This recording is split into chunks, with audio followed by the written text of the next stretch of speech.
सभी को नमस्कार। नमस्कार। सावनी हैप्पी श्रावणी पूर्णिमा। सावनी पूर्णिमा, प्रथम दीक्षा दिवस एवं रक्षाबंधन की हार्दिक शुभकामनाएं।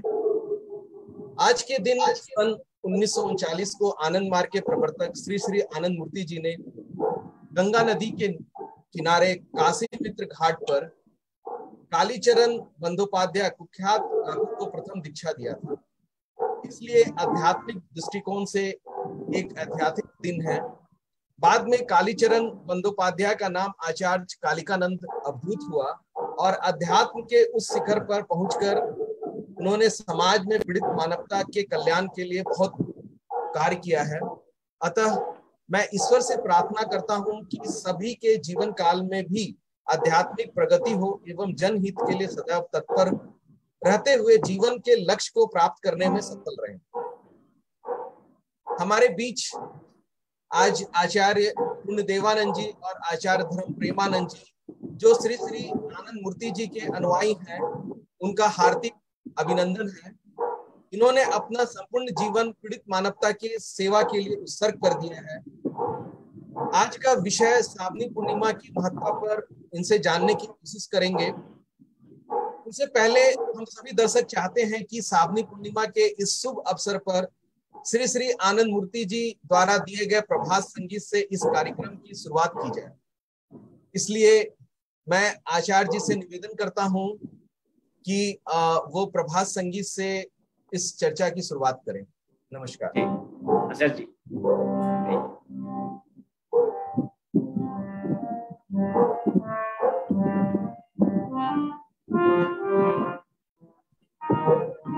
स्टार्ट।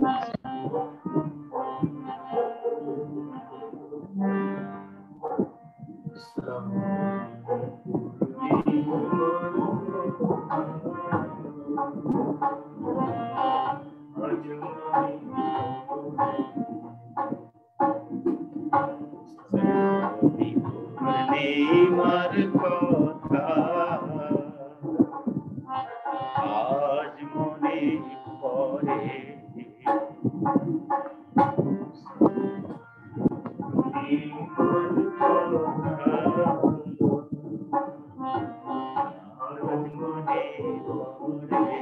साउंड कम आ रहा है। पूर्णिमार कथा आज मने पड़े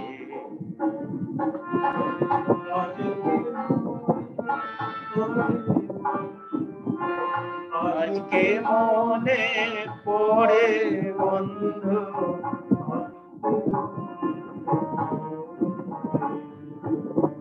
आज के मने पड़े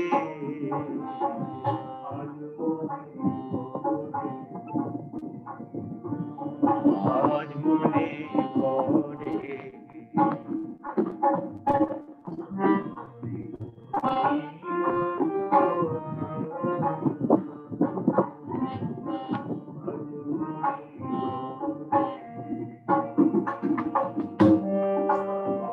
पूर्णिमार कथा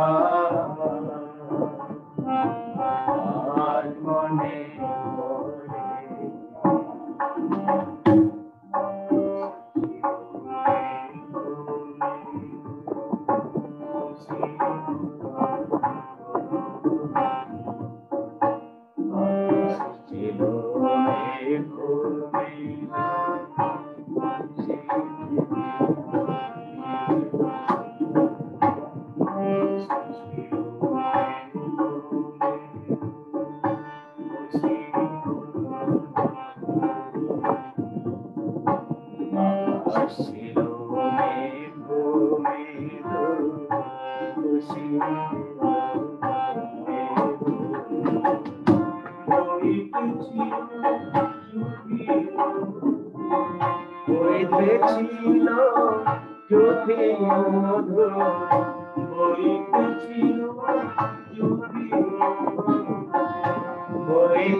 अब मैं आचार्य धर्म प्रेमानंद जी और आचार्य देवानंद जी से अनुरोध करता हूं कि साधनी पूर्णिमा की महत्ता पर प्रकाश डालें। शुरू करिए।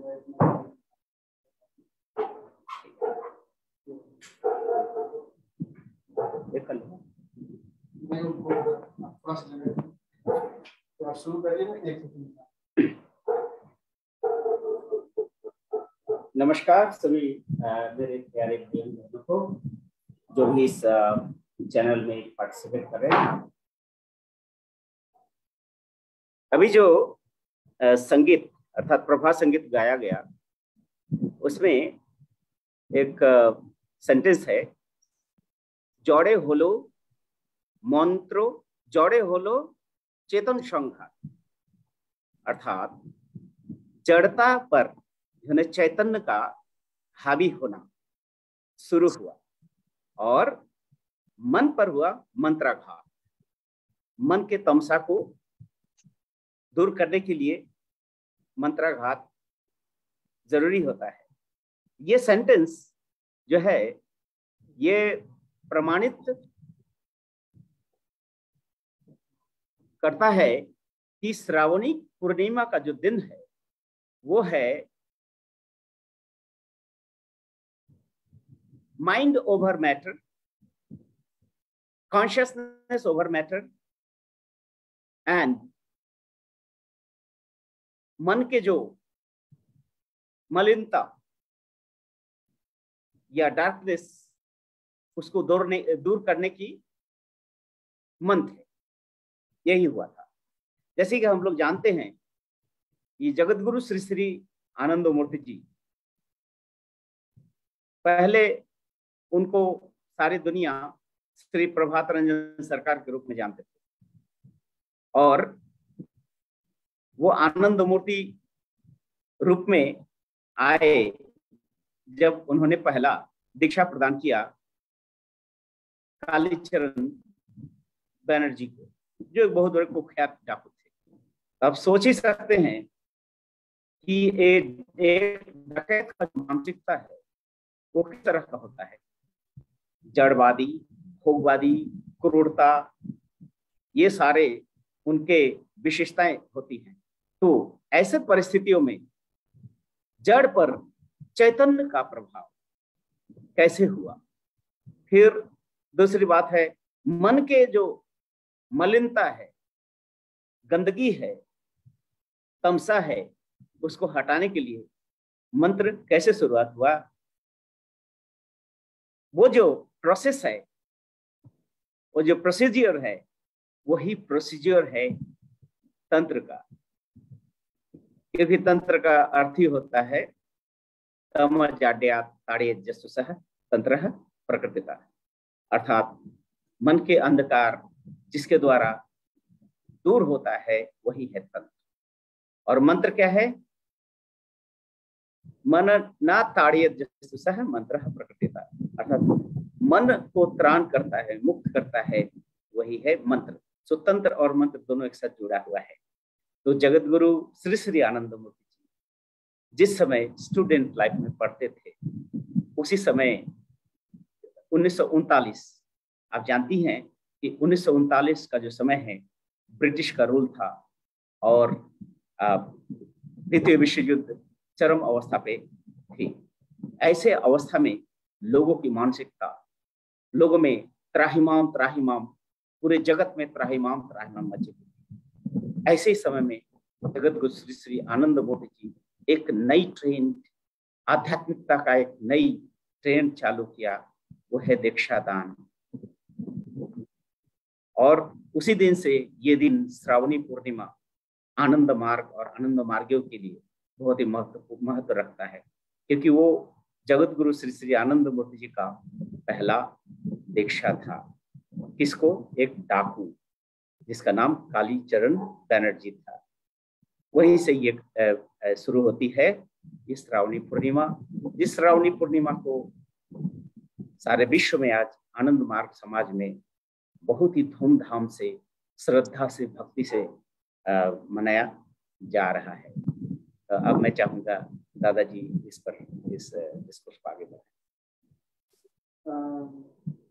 श्रावणी पूर्णिमा के बारे में मेरे हिसाब से अधिकतर लोग जानते हैं कि श्रावणी पूर्णिमा हर साल मनाया जाता है, और इसके पीछे जो पृष्ठभूमि है, बैकग्राउंड है, वो क्या है। एक नई चीज मैं ऐड करना चाहता हूँ आज, वो है what is the meaning of diksha. ये हम लोग जो बाबा की किताबों में पढ़ते हैं दीक्षा का अर्थ क्या है, वो उसको थोड़ा अपने तरीके से मैं समझ करके बताना चाहता हूँ कि हम सब के अंदर छुपी हुई पोटेंशियलिटी है। ये जो वर्ड पोटेंट इंग्लिश में कहा जाता है, पोटेंट का मतलब है वो ऐसी एनर्जी जो हिडन है, एक्सप्रेस्ड नहीं है, वो पोटेंट। ये जो पोटेंट एनर्जी हम सब के अंदर हिडन है। और तो आप लोग जैसे कि जानते होंगे काइनेटिक एनर्जी होता है और पोटेंट एनर्जी होता है। ये जो पोटेंट एनर्जी है ये हम सब में अनएक्सप्रेस्ड, और ये जो पोटेंशियलिटी है चूंकि अनएक्सप्रेस्ड होने की वजह से हमारा जो व्यक्तित्व है, हमारी पर्सनालिटी समाज में पूर्ण रूप से खिल करके सामने नहीं आ पाती है, जिसकी वजह से बाबा ने जो प्राउथ में प्रोग्रेसिव यूटिलाइजेशन थियरी में जो बताया है कि there has to be maximum utilisation of physical, mental and spiritual potentialities, mundane, supramundane and spiritual potentialities. ये बाबा कहते हैं कि ये सारी पोटेंशियलिटीज का मैक्सिमम यूटिलाइजेशन होना चाहिए। यूटिलाइजेशन तभी होगा जब हम पहले अपने अंदर की पोटेंशियलिटी को जाने और पहचाने। अधिकतर लोग दुनिया में अपने दायरे को बहुत ही सीमित करके चलते हैं, और वो समाज के बताए हुए एक पेरीफेरी, एक बाउंड्री है।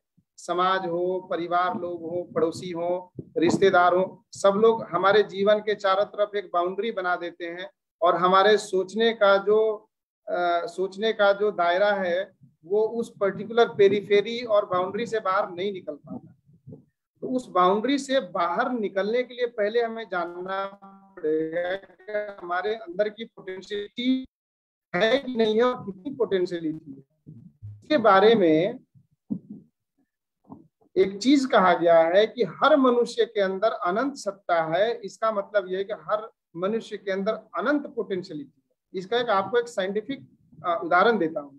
जैसे हमने एक कहीं सड़क पे पड़ा हुआ एक छोटा सा सरसों का बीज हमने पकड़ लिया। एक छोटा सा सरसों का बीज कण के बराबर होता है और उसको देख करके हम क्या कह सकते हैं कि उसके अंदर इन्फिनिट पोटेंशियलिटी है। लॉजिकली कहा जाए तो है। कैसे? अगर उस सरसों के बीज को हम बोएंगे तो उससे सरसों का पेड़ बनेगा, उसमें कितने सरसों निकलेंगे, और जितने सरसों निकलेंगे, हर सरसों को बोएंगे तो हर बोए हुए सरसों से और कितने सरसों निकलेंगे। इसका कोई अंत नहीं है। उसी प्रकार से जो मन है, ये मन का विस्तार और मन के अंदर विचार करने की शक्ति का कोई अंत नहीं है। इसीलिए there is infinite potentiality hidden in all of us. हम सब के अंदर ये अनंत शक्ति छुपी हुई है। इसी शक्ति को पहचानना हमारे को नहीं आता है। तो हमारे जीवन में आते हैं गुरु। गुरु किसी भी रूप में हमारे जीवन में आकर के एक दिया जलाते, एक दीपक जलाते। जैसे आपके सामने एक मोमबत्ती रखा हुआ है, वो मोमबत्ती के अंदर जलने की और रोशनी करने की पोटेंशियलिटी तो है, लेकिन पोटेंशियलिटी होने मात्र से ही वो मोमबत्ती लाइट नहीं देता है। क्यों? क्योंकि उस मोमबत्ती को जलाना पड़ेगा। तो हम सब लोगों के लाइफ में बहुत पोटेंशियलिटी है, बहुत पोटेंशियलिटी है। एक रिक्शा चलाने वाला भी अपने अगर पोटेंशियलिटी को पहचान ले तो उसके सामने IITN कुछ नहीं है। वो केवल अपने अंदर की छुपी हुई शक्ति को पहचाने, और ये सबके लिए अप्लाई होता है। तो गुरु क्या करते हैं कि वो हमारे हिडन पोटेंशियलिटी में एक आकर के मोमबत्ती में आग लगाते हैं। दीक्षा देने की प्रक्रिया है हमारे पोटेंशियलिटी को उजागर कर देना, और इष्ट मंत्र के जाप के द्वारा हमारे अंदर का जो जैव भाव है, जिसको हम कहते हैं एंटीटेटिव रिदम। हम सुबह उठते हैं तो क्या सोचते हैं? मैं छोटा हूं, मैं मोटा हूं, मैं गोरा हूं, मैं काला हूं, मैं अनपढ़ हूं, मैं बहुत सपड़ हूं। ये सब चीजें हमारे मन में भाव आते हैं। हम दुनिया के बताए हुए चीजों के अनुसार सोचते हैं, कुंठित हो जाते हैं, तो हमारी जो सोचने का दायरा बहुत छोटा हो जाता है।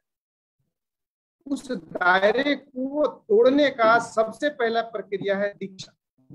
गुरु हमारे जीवन में आकर के सबसे पहले एक माचिस की तिल्ली से आग लगाते हैं, हमारा जीवन में प्रकाश आता है। यही है दीक्षा की प्रक्रिया। और इस दीक्षा की प्रक्रिया से एक छोटी सी चीज है दीक्षा, लेकिन हमारे जीवन के दिशा को मोड़ देता है दीक्षा। यह दीक्षा जो है एक डाकू को बहुत उच्च कोटि का आध्यात्मिक अवधूत बना देता है। हाँ, देव कोटि का बना देता है। यही दीक्षा एक डाकू को बहुत बड़ा संत बना देता है। वो भगवान अंगुलीमाल डाकू से वाल्मीकि बन जाते हैं, कालीचरण से कालिकानंद बन जाते हैं, और ऐसे कालिकानंद और ऐसे अंगुलीमाल डाकू से समाज भरा पड़ा है, और ऐसे लोग अपने जीवन में बदल गए हैं। इसके भी उदाहरण भरे पड़े हैं। तो ये सब चीजों के पीछे रहस्य क्या है? वो है गुरु की दीक्षा। ये गुरु की दीक्षा हमारे जीवन में किसी भी रूप में आ जाती है। आज लोग क्या सोचते हैं कि भाई आप आचार्य जी के पास जाओ और उनसे इष्ट मंत्र ले लो, और इष्ट मंत्र लेने के बाद अपना जो भी गुरु दक्षिणा कर करा के खेल खत्म हो गई आपकी दीक्षा। मेरे अर्थों में वो दीक्षा नहीं हुआ। दीक्षा तब जगता है कि जब आचार्य के सामने जाके आपने अपना इष्ट मंत्र तो ले लिया, इष्ट मंत्र लेकर के आप साधना तो करने लग गए, लेकिन जब तक से आपके अंदर की वो ज्योति जगेगी नहीं, तब तक से आपका दीक्षा कंप्लीट नहीं हुआ। इसलिए आनंद मार्ग के जो अनुयायी भी है, लोग सोचते अरे मैंने दीक्षा ले रखा। मैं तो कहूंगा बहुत से लोगों ने दीक्षा लिया भी है फिर भी नहीं लिया है। क्यों? क्योंकि उनके अंदर की जो ज्योति है वो जली नहीं है, वो आग अभी चालू नहीं हुआ है। वो आग चालू करने के लिए बाबा ने बहुत सी चीजों को बताया है। उसमें से एक चीज है मंत्र चैतन्य। अरे आप मंत्र को बोलेंगे और उसके भाव को अपने जीवन में साकार नहीं करेंगे तो मंत्र बोलने का फायदा तो कुछ नहीं है। इसीलिए जब तक से वो मंत्र की शक्ति आपके साधना में जगेगी नहीं, वो आपकी दीक्षा हुई नहीं है पूर्ण रूप से। इसीलिए दीक्षा का ये जो टॉपिक मैं इसीलिए सामने लाया हूं कि दीक्षा के सही अर्थ को समझ करके अपने जीवन में लोग कोशिश करें कि सही मायने में अपने जीवन की जो ज्योति है, आपका अंदर का जो कैंडल लाइट है, उसको सही मायने में जलाया जाए। अगर उस जीवन के ज्योति को आप जलाएंगे तो आप पाएंगे कि आपके अंदर अनंत सत्ता है, अनंत क्षमताएं हैं, जिसको आप सामाजिक कुंठाओं की वजह से, सामाजिक कुरीतियों की वजह से, सामाजिक गलत शिक्षा की वजह से आप अपने मन के दायरे को बहुत सीमित करके रखें। तो आज दीक्षा का एक छोटा सा मैंने एक एंगल दिया है। जो हमारे भाई बहन लोग हैं, काफी अच्छे साधक हैं, बुद्धिमान हैं, तो मैं कहूंगा कि इस पे आप विचार करिए कि दीक्षा सही में आपकी दीक्षा हुई है या नहीं हुई है। आप अपने अंदर जाइए, अपनी आत्मा में टटोलिए, आपको पता लगेगा कि आपके अंदर दीक्षा हुई है कि नहीं हुई है। और अगर आपको लगता है कि आपकी दीक्षा सही मायने में नहीं हुई है, तो आपने जो सीखा है, आप एक बार अपने अंदर के ज्योति को जगाइए। मंत्र के आघात से, मंत्र चैतन्य के द्वारा अपने अंदर की ज्योति को जगाइए। जब जगाएंगे तभी आपकी सही माने में दीक्षा होती है। मेरा एक प्रश्न था कि अगर वर्तमान परिप्रेक्ष्य में जो भी दीक्षाएं हो रही हैं, चाहे किसी भी गुरु के पास वो जाकर दीक्षा ले रहे हैं, तो वो आनंद मार्ग की जो दीक्षा पद्धति या जो मंत्र है, जो तंत्र का जो आप बता रहे हैं कि जो विधि है, और जो आम आज जो समाज में प्रचलित है, उसमें और इनमें क्या अंतर है?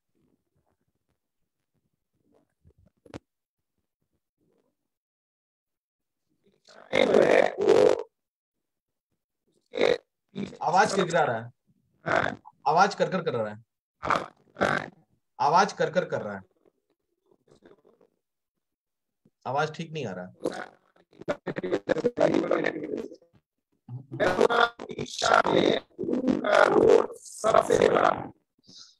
माइक का आवाज कर रहा है। वो माइक आवाज नहीं है, इंटरनेट की वजह से। हाँ ठीक है, अभी ठीक।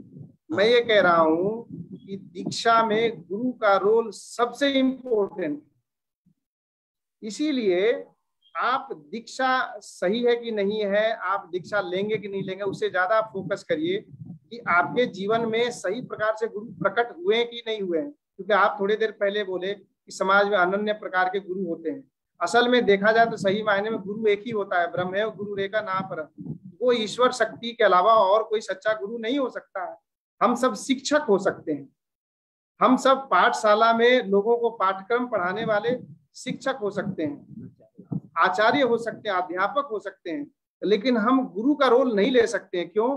क्योंकि गुरु तब होता है जो आपके अंदर के आत्मा को भी देखना जानता है, और वो शक्ति केवल ब्रह्म तारक ब्रह्म में होता है, जो हमारे गुरुदेव श्री आनंद मूर्ति जी हैं, उनमें ही ये शक्ति थी। इसीलिए सदगुरु और सही मायने में गुरु वही होते हैं। और गुरु मिलने का मतलब नहीं होता है कि आपका गुरु से भौतिक रूप से मिलना। गुरु का जो असली स्वरूप है, आपको जब दीक्षा मिल जाती है, एक दीक्षा की फॉर्मेलिटी जब हो जाती है, कोई आचार्य आपको दीक्षा दे देते हैं, आप उस फॉर्मेलिटी को लेके अपने जीवन में साकार जब करेंगे, तो गुरु का असली स्वरूप आपके सामने प्रकट होगा। अभी जैसे बहुत से हजारों लोगों ने दीक्षा ले रखा, लेकिन कुछ बिरले लोग ही ऐसे हैं जो लोगों के मन में, उनके आत्मा के अंदर गुरु का असली स्वरूप प्रकट हुआ है। तो मैं कहता हूं कि लोग उस गुरु के रूप को प्रकट करें। आनंद मार्ग की जो दीक्षा है, ये यही दीक्षा है, ये गुरु से निकली हुई दीक्षा है।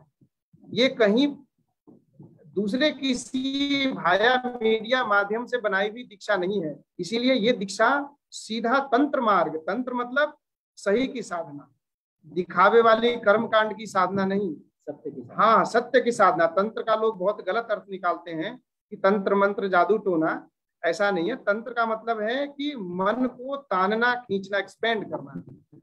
तो असली में साधना तंत्र की साधना होती है, और बाबा श्री आनंद मूर्ति जी तंत्र गुरु हैं, तो उनके असली स्वरूप को पहचानने से ही हमारी दीक्षा होती है। और ये दीक्षा बाकी दीक्षाओं से कंप्लीटली भिन्न है, क्योंकि ये दीक्षा में ना कोई फॉर्मेलिटी है, ना कोई अगरबत्ती है, न कोई चढ़ावा है, न किसी प्रकार का गाय दान, वस्त्र दान, भूमि दान, ये सब फॉर्मेलिटीज नहीं है। दीक्षा स्त्री पुरुष हर प्रकार के लोग ले सकते हैं, ये भेदभाव नहीं करता। ये स्पेशलिटी है इस दीक्षा की।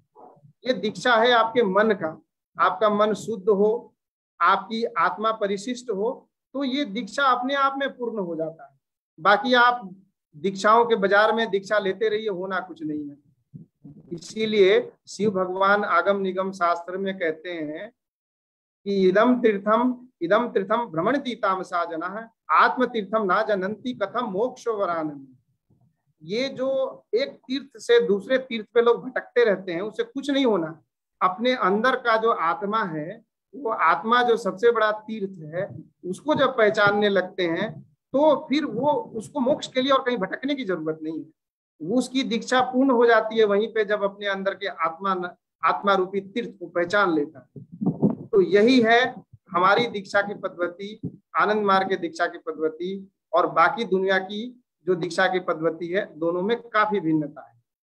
जैसे आपने कहा कि दीक्षा, बहुत सारे लोग दीक्षा ले चुके हैं, लेकिन वो उन्हें ये पता ही नहीं है कि वो दीक्षा लेते हुए भी उनके अंदर कोई बदलाव नहीं आ रहा, या उनके जीवन में कोई परिवर्तन नहीं आ रहा, या उनके मन में कोई परिवर्तन नहीं आ रहा है। तो ये साधक कैसे पता लगाएगा कि जो हमारी दीक्षा है वो हमारे जीवन को सफल बना रही है, हमें लक्ष्य की ओर आगे लेकर चल रही है? ये हम कैसे पता चला, कैसे हमें पता देखिए, ये सबसे पहले तो इसका कोई ना तो कोई थर्मामीटर है नापने का, ना कोई मशीन मिलता है नापने का।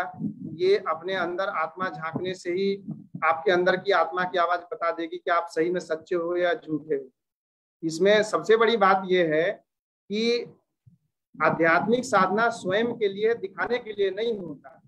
और जब हम सुबह उठते हैं और रात को सोने तक हम दुनिया की बातें सोचते हैं। एक आदमी जब उठता है तो क्या सोचता है? अरे आज दिन में क्या व्यवसाय करना, पैसे का लेन देन, घर के झगड़े, उसको ऑफिस जाना, ऑफिस के पॉलिटिक्स, यही सब चीजें याद करता है ना वो। परमात्मा को तो याद नहीं करता वो। तो जब 24 घंटे में से 23.5 घंटे वो यही सब चीजों में उलझा हुआ है, और अचानक वो कैसे एक्सपेक्ट करेगा कि हमें दीक्षा मिल गई और हम दीक्षा में पारंगत हो गए? इसीलिए उसको कहीं न कहीं एफर्ट करना पड़ेगा, कोशिश करना पड़ेगा। प्रयत्नो विधे मतलब कोशिश करें, अपने को कन्विंस करना पड़ेगा। हम लोग अपने मन को बहुत अधिक फ्रीडम देते हैं, मन जो करना चाहे करो। इतना फ्रीडम नहीं देना चाहिए माइंड को कहीं न कहीं बांधना चाहिए कि भाई आपको जितना करना था वो आपने कर लिया, आप सुबह शाम हमारी बात आपको सुनना है। तो थोड़ा मन में ये एक कंट्रोल और कट्टरता चाहिए। और वो जब आप करेंगे, करने के बाद देखिए, दीक्षा तो आपको मिल गई है, लेकिन मिलने के बाद आपने दीक्षा लिया है कि नहीं? दीक्षा दे दिया इसका मतलब नहीं कि आपने ले लिया। हमने फ्रूट आपके प्लेट में डाल दिया इसका मतलब नहीं कि आपने खा लिया। भाई आचार्य ने आपको दीक्षा तो दे दी है, लेकिन दीक्षा वाला फ्रूट आप खाइएगा तब ना। इनिशिएट का मतलब ये होता है इनिशिएट किया, हाँ दिया, वो दे दिया, लेकिन आपने लिया नहीं। तो ये दीक्षा आप जब लिए नहीं, मतलब क्या है कि आपका दीक्षा तभी पूर्ण हो रहा है जब वो सिखाई हुई चीजों को आत्मसात करेंगे। हाँ, उसको अपने अंदर आत्मा में लाकर के इम्प्लीमेंट जब तक से नहीं करेंगे, तब तक से आपको कुछ पता ही नहीं चलेगा। मंत्र का आप जाप नहीं करिएगा। मैं नहीं बोलता हूँ कि लोग हाई ग्रेड का साधक होना, या जंगल में जाओ, या गुफा में जा करके लंबे चौड़ी धुनी लगाओ, ये सब कुछ जरूरत नहीं है। लेकिन अगर वो जो मंत्र की आपको दीक्षा मिलती है और उस मंत्र में भाव है, उस भाव के साथ अगर आप मंत्र को 20 मिनट भी जपते हैं, तो मंत्र में इतनी शक्ति होती है। मननाथ तारेत जस्तु स मंत्र परिकीर्तिता। वो मंत्र में इतनी शक्ति होती है कि आपके मन को पकड़ लेगा। आप अपने मन में उलूल जुलूल कुछ भी विचार करते रहिए, लेकिन अगर मंत्र का जाप करते रहिए तो मंत्र में इतनी शक्ति है कि माइंड को पकड़ करके ले आए। जब बार बार इस प्रक्रिया को करेंगे ना, तो अपने अंदर के आत्मा का स्वरूप आपको दिखाई देने लगेगा। जिस दिन आपके अंदर के आत्मा की सच्चाई दिखाने लग गई, समझिए आपका दीक्षा पूर्ण हो गया। नहीं तो दुनिया के बताए हुए आडंबर में फंसे रहेंगे और आपकी दीक्षा कभी नहीं होगी। जैसे कि दादाजी बोले कि आत्मसात करना एकदम सही बात है। बाबा आनंद मूर्ति जी और तंत्र में भी ये बताया गया है कि जो भी दीक्षा को आत्मसात करेंगे, अर्थात मंत्र को सही रूप में उसको जाप करेंगे, मंत्र चैतन्य के साथ, शुद्धियों के साथ वो अगर करेंगे तो लोगों में कुछ क्वालिटेटिव चेंजेस आते हैं, कुछ गुणों में परिवर्तन आता है, जिसे बताया गया है धृति, क्षमा, दमोस्त्यम, शौचम, इंद्रिय निग्रह। उसके बाद है सत्यम, अक्रोधम, दशकम इति धर्मस्य लक्षणम। ये 10 गुण हैं जो भी इस दीक्षा के प्रणाली को फॉलो करेंगे, आत्मसात करने का कोशिश करेंगे, अनवरत कंस्टेंट इंडिवर करेंगे, तो ये कुछ गुण धीरे धीरे उसमें परिस्फुट है, उनके आचरण में वो आ जाएगा, एक्सप्रेस करेगा। जैसे कोई भी साधक, जैसे बोले क्या क्राइटेरिया है, कैसे समझेंगे, तो पहला क्राइटेरिया ये है कि उनमें धृति। धृति का मतलब धैर्य, हर बात में वो इम्पेशेंट नहीं हो जाएंगे, बात बात में नाराज नहीं हो जाएंगे, बात बात में वो प्रतिक्रिया व्यक्त नहीं करेंगे, हर चीज को हजम करने की क्षमता उनमें रहेगी, मान अपमान हर चीज को बर्दाश्त करने की क्षमता, धृति। उसका एग्जाम्पल आप देखे होंगे जिसको पेशेंस बोलते हैं, कि श्री कृष्ण को शिशुपाल ने कितने गालियां देते रहे, चुपचाप मुस्कुराते रहे, कोई प्रतिक्रिया नहीं, कोई प्रतिक्रिया नहीं। अर्थात उनके मन को इस अवस्था में, धृति का अवस्था, पेशेंस का अवस्था में, कि कोई बाहरी जो गाली हो, कोई भी एक्शन उस पर प्रभाव नहीं डाल पाता। और उसी को उन्होंने फिर यूज किया, लास्ट में वार्निंग दिया और शिशुपाल को वध किया। तो धैर्य जो है ये साधकों का, धार्मिकों का पहला अस्त्र है, कह सकते हैं। ये गुण है, ये गुण हर साधकों में आता है अगर वो सत्य और शिवम सुंदरम की साधना करते हैं। और आनंद मार्ग की साधना तो है। फिर है क्षमा, है ना। क्षमा एक बहुत बड़ा गुण है। हम लोग पंचतंत्र में बहुत सारे कहानियां सुने हैं कि जो साधु होते हैं, सज्जन होते हैं, साधक होते हैं, वो क्षमाशील भी होते हैं। वो बदले की भाव लेके उस बदले की आग में खुद भी जलते हैं और दूसरों को भी जलाते हैं। ठीक है, ये जो एक सत्य साधक होते हैं उनको ऐसा नहीं होता है। आप जानते हैं कि बाबा श्री श्री आनंद मूर्ति जी को जेल में एक डॉक्टर ने जहर दिया था और बाबा उसके प्रतिक्रिया में जेल में फास्टिंग किए। 5 साल 6 महीना 3 दिन की 1 दिन फास्टिंग किए थे बाबा ने।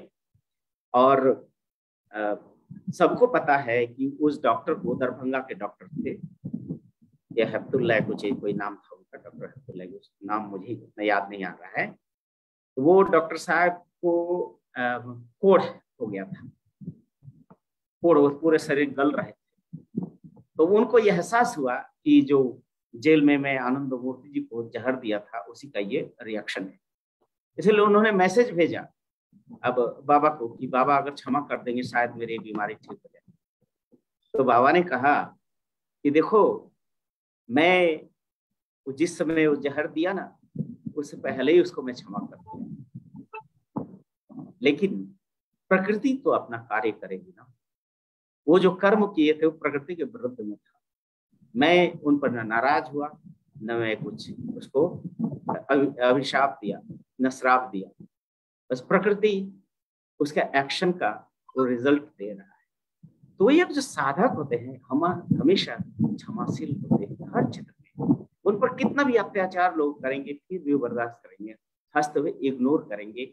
गौतम बुद्ध जी के भी जीवन में उस तरह से बहुत सारी घटनाएं हैं। हमारे आनंद मार्ग के बहुत सारे सन्यासी किस तरह से कम्युनिस्टों का अत्याचार सहते गए और आज पूरी दुनिया में हमारा संस्था फैला हुआ है। कितना अत्याचार झेले। एक अगर साधक नहीं होंगे तो ये प्रतिक्रिया और अधैर्य होना ये सब होता है। लेकिन जो सत्य शिवम सुंदरम का साधना करेंगे तो ये 10 गुण परिस्फुटित होंगे और वही एक सच्चे साधक का मापदंड होगा।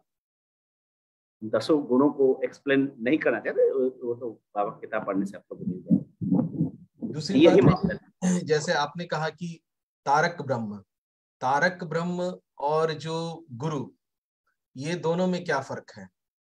कि श्री श्यानंद मूर्ति जी तारक ब्रह्म थे, तो उनमें ऐसे क्या गुण थे कि जो लोग उनको तारक ब्रह्म के रूप में जानने लगे या मानने लगे? असल में थोड़ा सा इसमें एक ग्रुप भी आ रहा है, लेकिन गुरु, सदगुरु, ब्रह्म, तारक ब्रह्म, निर्गुण ब्रह्म, ये सब एक ही चीज के नाम है। अलग अलग रूप हैं, नाम एक ही चीज का है, क्योंकि दुनिया में अलग अलग एंटिटी, ईश्वरीय शक्ति 10 नहीं हो सकती, ईश्वरीय शक्ति एक ही, लेकिन अलग अलग रोल में रहती है। आप घर में पिता हैं और नौकरी करने चले गए तो एम्प्लॉई बन गए, और आप अपने पिताश्री के सामने गए तो बेटे बन गए, लेकिन आदमी एक ही, इसलिए एंटिटी एक है लेकिन अलग अलग रोल करता है, इसीलिए ये अलग अलग नाम से पुकारा जाता है। सबसे बड़ा जो यहाँ पे देखने वाली चीज ये है कि जो तारक ब्रह्म है, सदगुरु हैं, महासंभूति हैं, महाकौल हैं, आप इनको गुरु भी कहेंगे सही मायने में, ये सब में एक क्वालिटी होती है। वो क्वालिटी एक साधारण मनुष्य से थोड़ा हट करके होता है, इसीलिए उनको सदगुरु कहा जाता है, उनको तारक ब्रह्म कहा जाता है। जैसे मैं अमेरिका में कई सालों तक अभी भी जाता आता रहता हूँ, काम किया था, तो हमने किसी से कहा भाई कि बाबा इज ए तारक ब्रह्म, तो बोलते ओ is he A truck Brahma.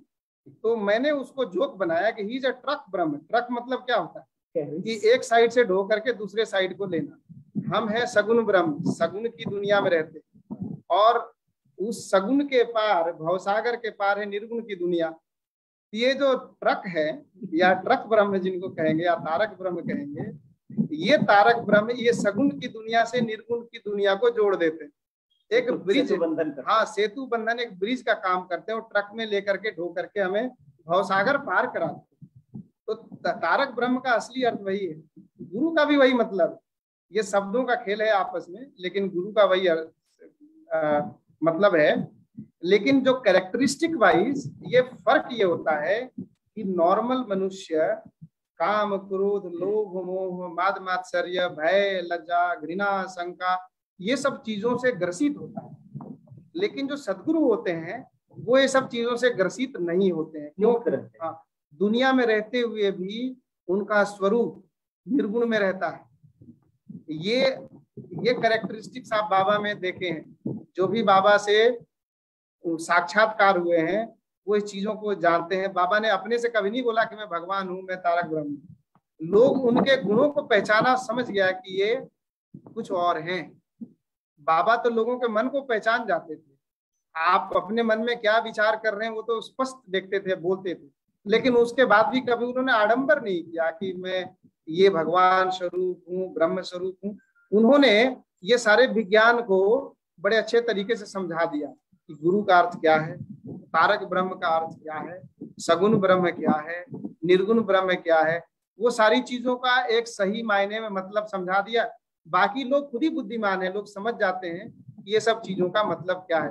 Otherwise नहीं तो अभी की कलयुग के दुनिया में हर कोई गुरु बनना चाहता है। सड़क के किनारे भभूत लगाए, कंठी माला डाले, सब लोग गुरु बनना चाहता है।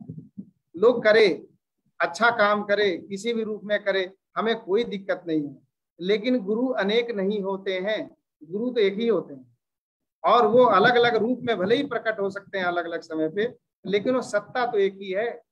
इसीलिए वो जो सत्ता है उसको जब पहचानने लगेंगे तो गुरु का साक्षात्कार हमारे को हो जाएगा। जैसे आप सब लोग आनंद मार्ग की विधि में बाबा ने बताया है कि सुबह उठते गुरु सकाश करते हैं, ठीक है ना। ये गुरु सकाश में आप गुरु के स्वरूप को अपने मन में विचार करते हैं, और उस गुरु के स्वरूप को देख करके ही आप अपने दिन की शुरुआत करते हैं। ये चीजें जब तक से आप गुरु के भाव को, गुरु के असली स्वरूप को साक्षात्कार नहीं करेंगे, तो आपकी गुरु सकाश भी सही तरीके से नहीं है। ये सारे चीजों का न तो आपका दीक्षा सही हो रहा है, न तो आपका मंत्र चैतन्य सही हो रहा है, न तो आपकी गुरु सकाश सही होगा। और जैसे दादाजी ने धैर्य का बात बोला, अरे धैर्य तो बिल्ली के अंदर भी होता है चूहे को मारने के लिए, वो भी तो धैर्य है। एक शत्रु को आक्रमण करने के लिए दूसरी सेना एम्बुश लगा के बैठी रहती है, 1 दिन 2 दिन 5 दिन 7 दिन तक तीर धनुष के साथ धैर्य के साथ बैठी रहती है। वो धैर्य की बात नहीं हो रही है, वो तो बेकार वाली धैर्य है। ये जो धैर्य है वो मन में स्थिर होना, स्थिरता, मन के अंदर की स्थिरता। लोग क्या करते हैं कि अंदर हलचल बाहर से शांत, ऐसे ढोंगी दुनिया में बहुत मिलेंगे। अंदर से घुड़घुड़ी हो रही है उसको, बाहर से ऐसा दिखाएगा जैसे उसे कुछ नहीं हो रहा है। ये सब चीजों से हट जाना। बाबा के बहुत सारे किताब हैं, उस किताब में एक चैप्टर है जहाँ पे बाबा एक्सप्लेन करते हैं कि आज के 21वीं सदी में दुनिया का सबसे बड़ा बीमारी क्या है। आप सोचेंगे कोरोना वायरस, कोई बोलेगा प्लेग कॉलेरा, कोई बोलेगा हार्ट डिजीज, कोई बोलेगा डायबिटीज, कोई बोलेगा क्या जो स्मॉल पॉक्स, चिकन पॉक्स। लोग अलग अलग डिजीज का नाम लेंगे, बोलेंगे कि 21वीं सदी का सबसे भयंकर बीमारी यही है। बाबा ने बोला ये सब बीमारी नहीं है। दुनिया का 21वीं सदी का सबसे भयंकर बीमारी है लोगों के दिमाग में क्या है कि external, the difference between external expression and internal expression is the biggest disease of 21st century. ये बाबा का शब्द है कि आदमी सोचता कुछ और है, बोलता कुछ और है, उसका इंटरनल एक्सप्रेशन कर्म कुछ और है, बाहर से दिखाता कुछ और है। ये जो डिफरेंस है ना, उसकी जिंदगी के सारे दुखों का जड़ यही है। हाँ, वो दुखी खुद भी होता है और अगल बगल सारे लोगों को दुखी करता है। इसलिए आनंद मार्ग का जो सृष्टि बाबा ने बनाया है, वो सबसे पहला उसका पर्पज यही है कि आदमी दीक्षा ले, गुरु के स्वरूप को पहचाने और अपने अंदर जो बाहर और अंदर का जो भेद है ना उसको मिटाए, और तभी सही मायने में वो एक आध्यात्मिक व्यक्ति बन सकता है और तभी अपने जीवन को साक्षात्कार करेगा। नहीं तो आदमी दिखाए कुछ भी लेकिन अंदर से डिस्टर्ब रहेगा तो वो समाज का कल्याण कभी कर ही नहीं सकता है।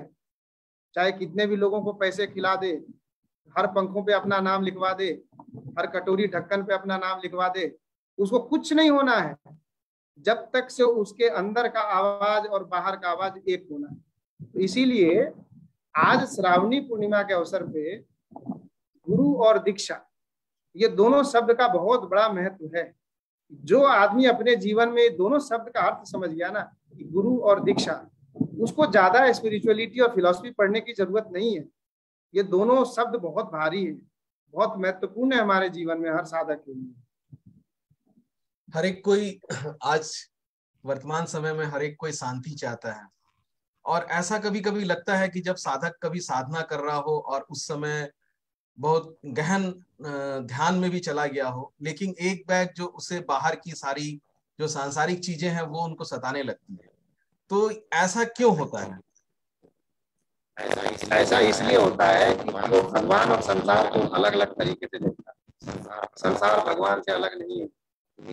ये खुशी पाने के लिए कहीं जंगल में और गुफा में जाने की जरूरत नहीं।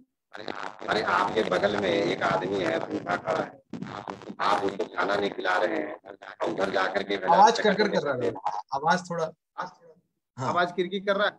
हाँ भी ठीक है, थोड़ा इंटरनेट का प्रॉब्लम होता है। मैं बोल रहा हूँ कि आपके बगल में एक भूखा आदमी है और आप मंदिर में जाकर के 1 लाख का चढ़ावा दे रहे हैं। वो चढ़ावा का क्या फायदा है? भगवान हर कण कण में, दुनिया के हर वस्तु में, हर व्यक्ति में छुपा हुआ है। तो आदमी सबसे बड़ा फर्क ये करता है, सोचता है कि भगवान कोई दूर की चीज है, दूर सुदूर कहाँ रहता है, जंगल में, आसमान में। ये भावनाओं को हटाना है। हमारे को भगवान और दुनिया को अलग अलग करके नहीं देखना, ये दुनिया भगवान के अंदर ही तो है। तो जब तक से आदमी इस यथार्थ को पहचानता नहीं है, तब तक से ये दुनिया के चपेटे में, दुनिया के हथौड़े से अपने दिमाग पे हथौड़ा मार मार के परेशान होता रहता है। क्यों? क्योंकि वो भगवान को किसी और रूप में देखता है अपने मन में। आंख खोलता है तो चोरी चकारी सोचता है। भाई वो लक्ष्मी की पूजा करेगा और उसके बाद दिन भर ठगने की सोचेगा लोगों से। तो ये ऐसी विधि, ऐसा आध्यात्मिकता से कोई फायदा नहीं है। सबसे बड़ी बात यह है कि आप अपने स्वरूप को पहचाने, और अपने स्वरूप को जब पहचानेगा तो उसको पता चलेगा कि हमारा जो आत्मा का स्वरूप है और परमात्मा का स्वरूप है उसमें फर्क नहीं है। ये दुनिया में और ब्रह्म में कोई फर्क नहीं है। ये सृष्टि भी उन्हीं की है, सृष्टि के अंदर भी वो, बाहर भी वो, सृष्टि बनाने वाले भी वो, मिटाने वाले भी वो। तो जब आप इस चीज को ब्रह्मार परम ब्रह्म हविर ब्रह्माग्नो ब्रह्मैव तेन गंतव्यम ब्रह्म कर्म समाधि, सब वहीं से निकल के आया वहीं जा रहा है ना। ये तो शास्त्रों में पढ़ाया गया है। इस चीज को लोग प्रैक्टिस करने लगे ना, तो ये जो दुख है, ये जो भेद है मन में, अरे हम पूजा करते हैं दुनिया में कुछ और हो रहा है, ये भेद खत्म हो जाएगा। जिंदगी जीने का सबसे अच्छा तरीका है कि मक्खन जैसे होता है ना, मक्खन, वो मक्खन कहीं अलग से नहीं आता, वो दूध के हर कण कण में छुपा हुआ है। तो आप लोगों से कैसे बात करते हैं, कैसे मिलते हैं, कैसे जुड़ते हैं, कैसे भोजन करते हैं, हमारे जीवन के हर व्यवहार में यही खुशियां, आनंद छुपा हुआ है। बटर की तरह निकालिए ना आप उसको, आपको शांति के लिए गुफा में नहीं भागना पड़ेगा कहीं। ये सुख, शांति, आनंद आपको यही मिलेगा।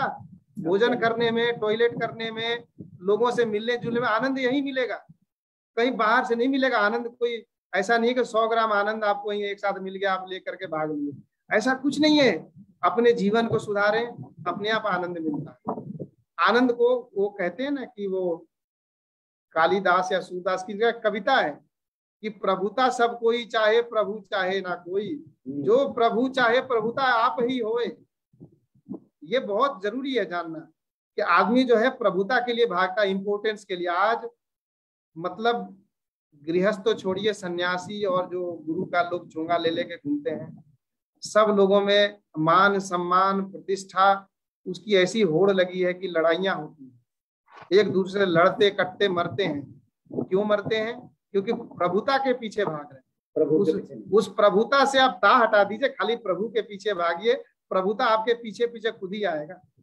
ये बुद्धिमान लोगों ने कह रखा है। ये सारा जो सुख शांति का खोज है ना, वो अपने में ही एक बेकार का एजेंडा है। ये सुख शांति कहीं खोजने से मिलता नहीं है और उसके पीछे भागने से पकड़ में नहीं आता। सुख शांति अपने मन में ही आता है। वो मन में कैसे आता है? सही कर्म, सही विचार, सही दृष्टिकोण, इस चीज को लेंगे तो आपके मन में सुख शांति। मैंने तो ऐसे लोगों को देखा है जेब में 98 है और बहुत शांति में रहता है, और ऐसे भी लोगों को देखा है करोड़ों रखा हुआ है और रात को सो नहीं पाता है। अगर ये पैसे से लोग खुश होता है ना, तो अंबानी सबसे खुश आदमी होता है। इसीलिए ये खुशी का भौतिक चीजों से कोई लेना देना नहीं है। ये खुशी और ये जो आनंद है, ये अंदर की चीज है, ये मन की अवस्था है जिसको प्राप्त करना होता है। आदमी दुनिया के पीछे जितना भागेगा उतना ही दुखी होना है। भगवान के पीछे भागेगा, प्रभु के पीछे भागेगा, तो दुनिया तो उसके पीछे वैसे वैसे ही आ जाएगी, तो भागने की भी जरूरत नहीं है। इसीलिए आप जो पूछ रहे हैं ना कि लोग सुख शांति और उसके पीछे भागता, मैं तो बोलता हूँ कि सबसे पहले अपने लाइफ में सुख शांति के पीछे भागना बंद कर दीजिए, जरूरत नहीं है, वो अपने आप आ जाएगा। अपने कर्मों को, विचार को, दृष्टिकोण को सही कर दिया जाए। और वो आएगा कैसे? गुरु से। वो आएगा कैसे? दीक्षा से। वो आएगा कैसे? मंत्र चैतन्य से, साधना से। ये सब थॉट, कंस्ट्रक्टिव वर्क, समाज कल्याणकारी भाव रख के समाज में आगे बढ़ना। मैं तो कहता हूं कि आप जा करके 50 लोगों को अपने हाथों से 2 रोटी खिला के आइए, मतलब टोटल 100 रोटी हुआ। 100 रोटी बनाने में आपको 2.5 किलो आटा लगता है। 26 रुपए किलो आटा का मतलब क्या हुआ? 52 और 13 65 रुपए का आटा अगर खरीद करके रोटी बना के 100 लोगों को 2-2 रोटी खिलाइए, इस 65 रुपए में आपको जितना आनंद मिलेगा, आप 65,000 का पार्टी करते रहिए, आपको उसका क्षण अंश भर भी आपको आनंद प्राप्त नहीं होगा। इसलिए कर्मों को ठीक करना है, अपने विचार को ठीक करना। कुछ दिन पहले मैं एक सेमिनार में गया था सिलीगुड़ी, तो वहां पर एक भाई मिले, बहुत पुराने भाई, बहुत दिन से, बाबा के समय से ही वो हम लोग के वॉलंटियर काम कर रहे हैं। और काम क्या कर रहे हैं? तो रिक्शा चलाते हैं, ठीक है। और रिक्शा मैं तो पूछा, रे भाई क्या है, तुम ऐसे कैसे रहते हो?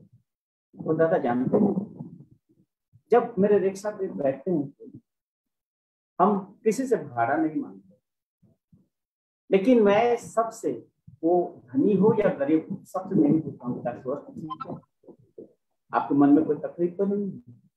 हमेशा वो दूसरे के सुख के लिए सोचते। उनके शरीर में फटे कपड़े भी नहीं रहते हैं कभी, लेकिन वो 24 घंटा वो बोलता है कि दादा जब दूसरे लोग खिला देता हूँ ना तो बहुत आनंद आता है। दूसरे के चेहरे पे जब हम खुशी देखते हैं तो मुझे बहुत खुशी मिलती है और मुझे खाने की जरूरत ही नहीं पड़ती। तो मैंने उनके साथ 3 दिन रह के देखा कि वो तो आध्यात्मिकता का जो हाईएस्ट स्टेज को प्राप्त कर चुका है। वो छोटा हो बड़ा हो, वो 24 घंटे किसी का कोई परवाह नहीं करते, बारिश में हो, धूप में हो, बाढ़ में हो, वो व्यक्ति सदा सर्वदा किसी के भी सुख के लिए, वो सुख देने के लिए आगे बढ़ता है। इसलिए उनके मन एक साम्य अवस्था में पहुंच गया है, दुख उसको छू भी नहीं पा रहा है। तो ये सब गुण है, ये सब जो आध्यात्मिक गुण है वो अभ्यास से आता है, एक दिन से नहीं आता है ना। मन में छल कपट प्रपंच ठग विद्या रख के सुख चैन खोजना चाहेगा तो मिलेगा कैसे? कभी मिल ही नहीं सकता है। आजकल तो ऐसा था कि चाणक्य ने तो बोला था कि साम दाम दंड भेद, और कलयुग में कुछ महारथी लोगों ने उसमें 2 और जोड़ दिया, 3 और, छल कपट और प्रपंच, ये 3 चीज और जोड़ दिया है। मतलब ये कलयुग है, घोर कलयुग।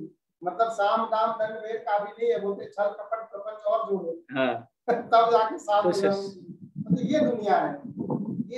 ये सब छल कपट प्रपंच से दुनिया अपने दिमाग में ही एक बाइफर्केशन क्रिएट होता है। दिमाग के एक हिस्सा आत्मा से जुड़ के बोलता भैया क्या कर रहे हो, और दिमाग का जो दूसरा हिस्सा है वो बोलता है कि अरे ये तो काम करना सही है, शत्रुओं को अपने शत्रुओं को खत्म करो। तो वो जो भेद पैदा होता है ना, मन में ही लड़ाई होती है, वो तो क्लेश का कारण बनता है। वो अपने मन में जो लड़ाई होती है, ऐसा आदमी कभी सुखी हो ही नहीं सकता। इसीलिए श्रावणी पूर्णिमा एक पावन महोत्सव है। मौसम बदल रहा है, इस मौसम बदलने में लोगों के मन के विचार भी बदलते हैं। सावन के बाद अगला महीना आता है, तो इस श्रावणी पूर्णिमा में यही विचारणीय है, यही मन में लोगों को एक संकल्प लेना चाहिए कि गुरु और गुरु के द्वारा दी गई दीक्षा, इस महत्व को पहचानते हुए लोग अपने जीवन को साकार करें, और ऐसे करने से सही रूप से आनंद आएगा।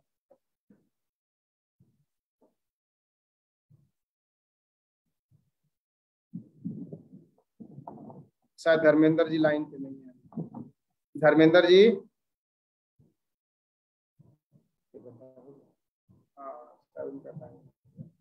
मेरा वाला आईडी दे देते ना। चलिए कोई बात नहीं, एंड कर। ओके, नमस्कार नमस्कार। once again happy Shravani Purnima to all. Happy Anand Shravani Purnima.